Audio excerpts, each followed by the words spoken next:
Yema obi biara akwaba eba Asante Heritage TV ewo YouTube.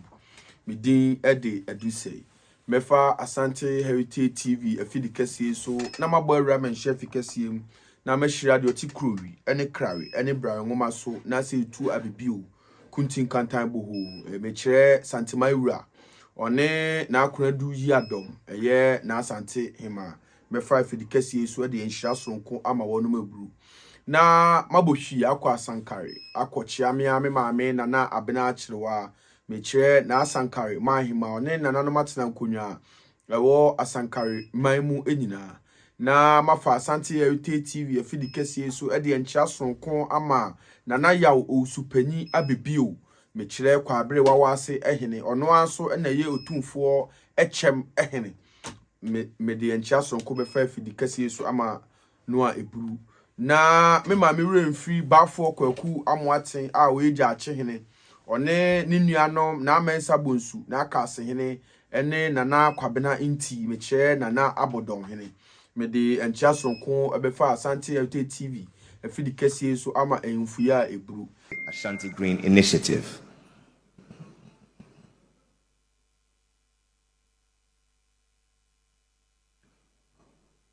We shall now have a foundational address on the role of traditional authorities in shaping artisanal and small-scale mining practices in Ghana. Through the centuries, the wisdom of the Asante Hene, the kings of Asante, has bridged the ancient and the modern, carrying the golden stool's legacy not just as a symbol of authority, but as a sacred trust to protect their people and their heritage.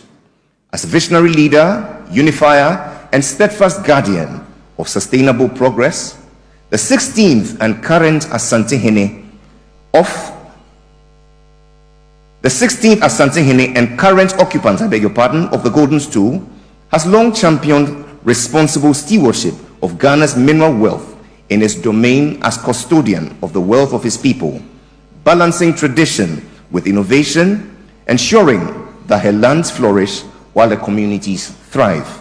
Today, he graces us with his presence and his insight to speak to us on a matter of urgent importance: the role of traditional authorities in shaping artisanal and small-scale mining, not just as regulators, but as custodians of justice, sustainability, and the future of our environment. Mr. President, Your Excellencies, ladies and gentlemen, it is with profound honor and a great sense of privilege I give to you the King of Asante, His Majesty Otumfour Osei-Tutu II.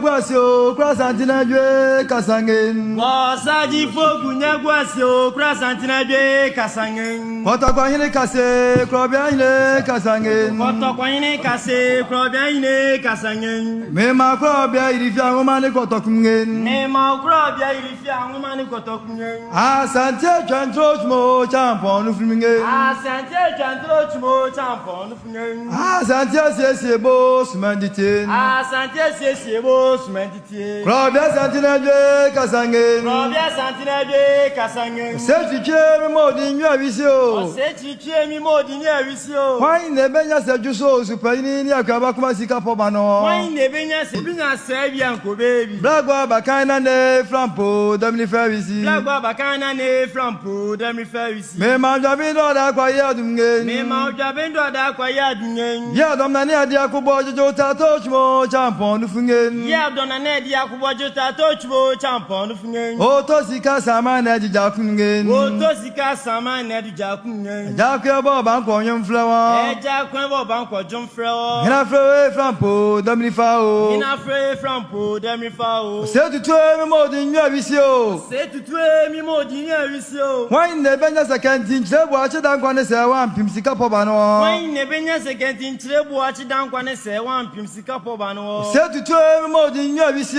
Se tutue mi modi nwa bisio. Una na musuma nkabom empuntuo enkoso ba wasantimam ne Ghana manyina. Una na musuma nkabom puntuo ne nkoso ba Ghana ne asantimamu. Obinya sabia nko bebi. Obinya sabia nko bebi. Blagwa bakana ne frampo domni favisi. Blagwa bakana ne frampo domni favisi. Me manda bindo da kwa yadungen. Me manda bindo da kwa yadungen. Ya domna ni adi akuboji jota tochmo champon nufungen. Ya domna ni adi akuboji jota tochmo champon nufungen. Oto sika sama na ejija kungen. Oto sika sama na ejija kungen. Ejakwe bo banko nyom flewa. Ejakwe bo banko jom flewa. Hina frewe frampo domnifa o. Hina frewe frampo domnifa o. Wasaji fogu nyagwa singen. Wasaji fogu nyagwa singen. Okura santina jwe kasangen. Okura santina jwe kasangen. Wokuru bede topelo de me fagu nyagwa se ajumya chemera.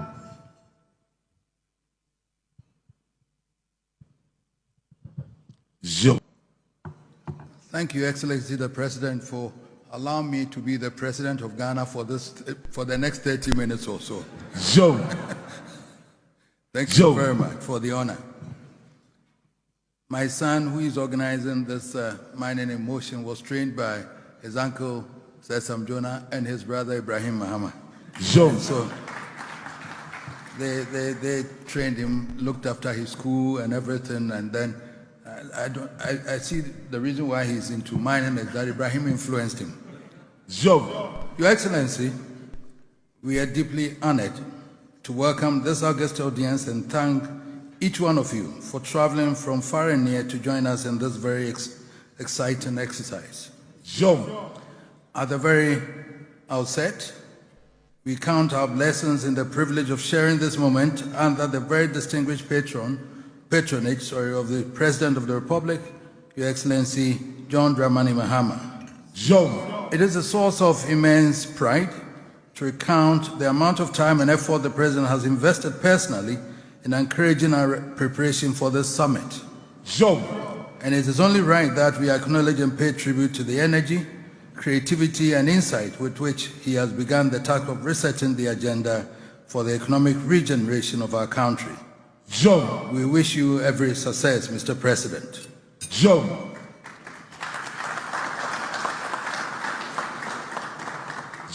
We have assembled together as stakeholders and industry experts to tackle what must be one of the most pressing issues facing not just Ghana, but many other countries in Africa.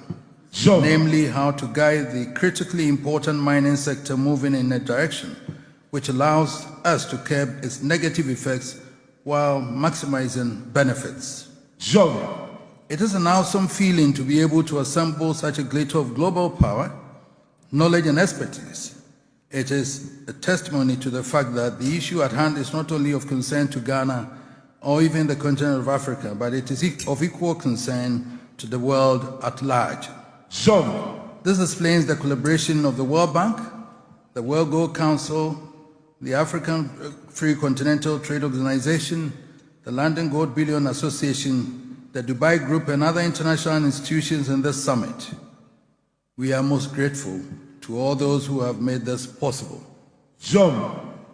We have also been fortunate to enjoy the fruitful collaboration, support, and encouragement of the diplomatic missions of the United Kingdom, Canada, Australia, and of course, our sister African countries, the Republic of Guinea, South Africa, and Nigeria.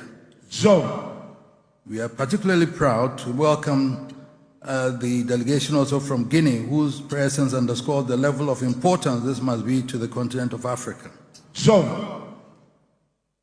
We also acknowledge the moral support of Ambassador Virginia Palmer, the United States ambassador, who also gave my son all the support in organizing this. Excellency the President, Excellencies and Honorable Ministers, distinguished guests, the August audience has been assembled today to begin a 3-day dialogue on the mining industry in Ghana and Africa. So, mining has always been critical to Ghana and to the African continent. As you will recall, until a mere 70 years ago, we were called the Gold Coast, reflecting the prevalence of the precious metal in our land. Mining has been the bulwark of our economy through the ages. It remains critical to our nation today, accounting for over 12% of GDP and providing the largest source of employment. So, Ghana is not the only African country for whom mining is so critical. Most African countries are as rich in mineral resources and are dependent on mining for the raw materials they export to earn the foreign currency they need for development. So, we also need to underscore the fact that the producer countries are not alone in the reliance upon the mining industry. Mining is equally critical to the global economy because they provide the bulk of the raw materials that feed the industries of the globe and create employment for millions around the world.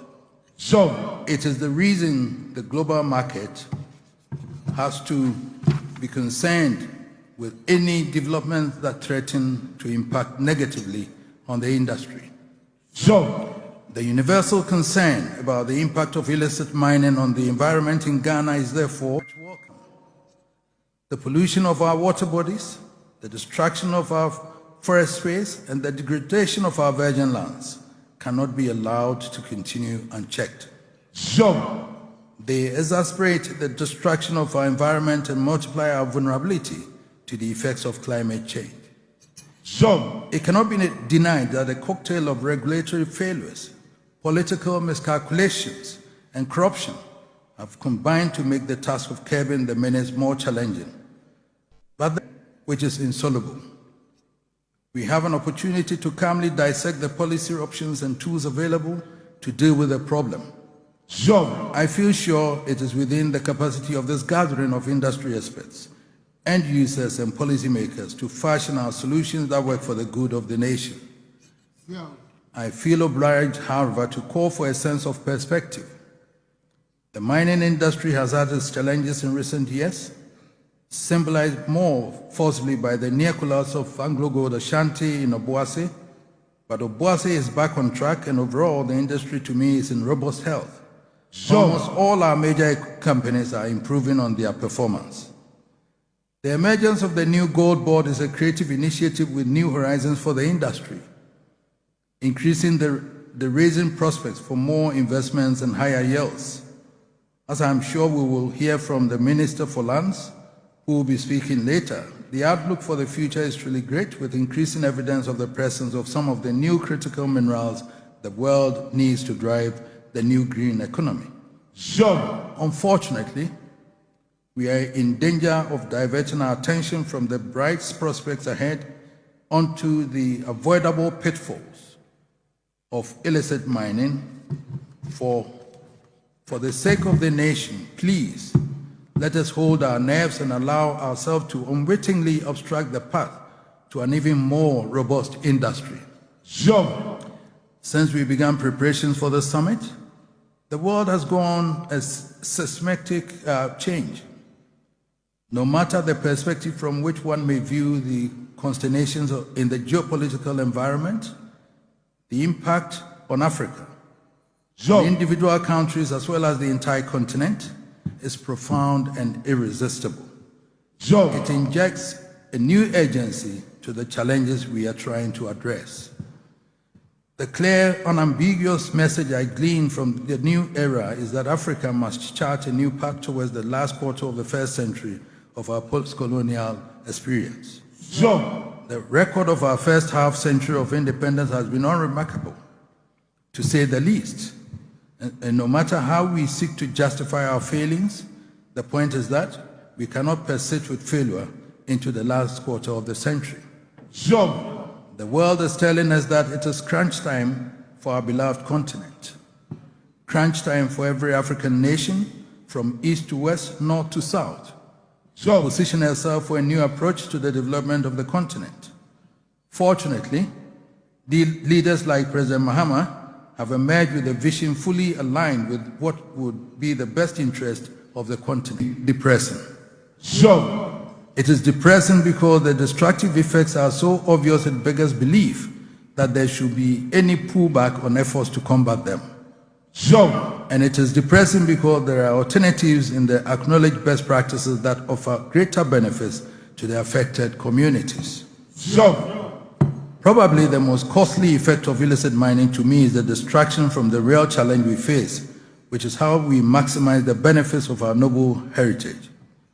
We have to be true to ourselves and admit that we have not done a good job of representing and protecting ourselves in the competitive global market. Sure. Sami, I thank you very much on this one. Through the mining industry and then gold in particular has been pivotal to our economy over the years. When the statisticians tell us that mining has contributed an average of 12.3% to GDP and being the largest employer of labor in Ghana, they seem impressive. But how many of us, policymakers as well as social thinkers, have tried to assess the true value of the resources we dispense? How many have followed the value chain to the final consumer to calculate the true value of what we sell as raw materials? Sure. The most cursory analysis should tell us that what we proudly exalt in our statistics is only a pittance of the true value of the resources we deliver to the market.